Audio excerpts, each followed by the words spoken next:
बदला, मौत से भी खतरनाक। शहर के एक पुराने इलाके में एक हवेली थी जिसे सब शापित घर कहते थे। लोग कहते थे कि वहां एक भूत रहता है, एक आत्मा जो सिर्फ इंतजार कर रही है बदला लेने के लिए। 5 साल पहले अर्जुन एक सीधा सादा नौजवान था, लेकिन उसका एक ही गुनाह था। उसने गलत लोगों के खिलाफ आवाज उठाई थी। गांव के दबंग ठाकुर रणवीर और उसके गुंडों को यह बात पसंद नहीं आई। एक रात अर्जुन को पकड़कर जंगल में ले जाया गया। अंधेरे में सिर्फ उसकी चीखें सुनाई दे रही थीं। हमें कोई सबूत नहीं छोड़ना, ठाकुर ने कहा, और अर्जुन को जिंदा जमीन में गाड़ दिया। अब तू कभी वापस नहीं आएगा, रणवीर ने हंसते हुए कहा और मिट्टी उसके चेहरे पर फेंक दी। अर्जुन की आंखें डर से फटी हुई थीं।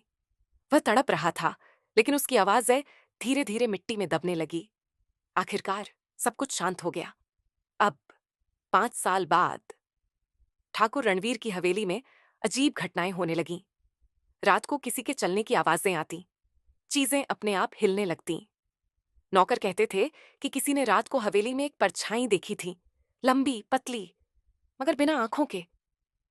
रणवीर ने इसे वहम समझा, मगर फिर एक रात पहला कत्ल। चीखों से भरी रात उसके पीछे खड़ा है। उसने मुड़कर देखा, कोई नहीं था। शायद मेरा वहम है, उसने सोचा।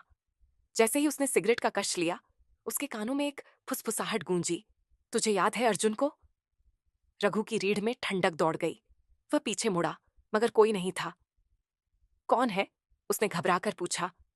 अचानक उसके पैरों के नीचे की जमीन हिलने लगी।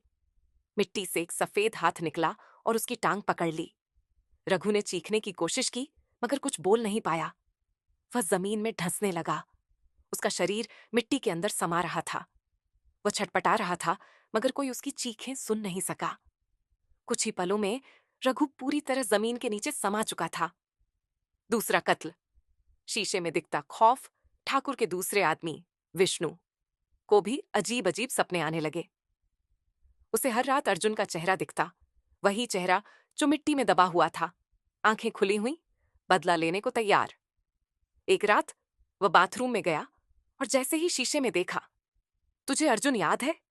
शीशे में उसका अपना अक्स नहीं, अर्जुन का खून से सना चेहरा दिखा। विष्णु के मुंह से एक जोरदार चीख निकली।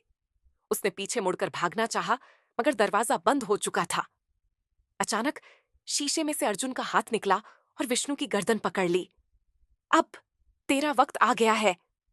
अर्जुन ने उसे शीशे के अंदर खींच लिया। विष्णु की चीखें हवेली में गूंज उठीं।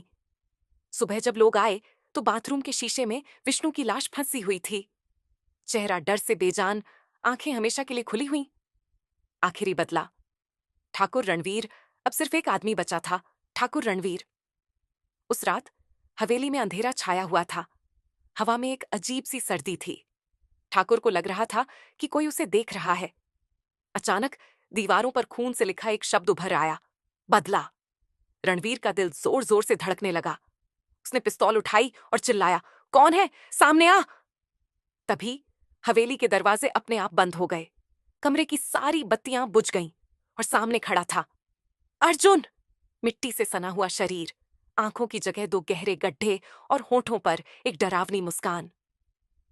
अब तेरा नंबर है ठाकुर। रणवीर ने पिस्तौल चलाई, मगर गोलियां अर्जुन के शरीर से पार निकल गईं। अब कोई तुझे बचा नहीं सकता। अर्जुन का हाथ हवा में उठा और रणवीर जमीन पर गिर पड़ा। उसका शरीर हवा में उठा, जैसे कोई उसे खींच रहा हो।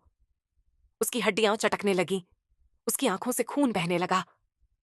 रणवीर ने चीखने की कोशिश की, मगर कोई आवाज नहीं निकली। अर्जुन ने उसे जमीन पर पटका और उसके सीने पर एक हाथ रखा।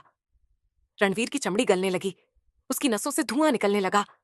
आखिरी चीख के साथ ठाकुर रणवीर का शरीर राख बन गया।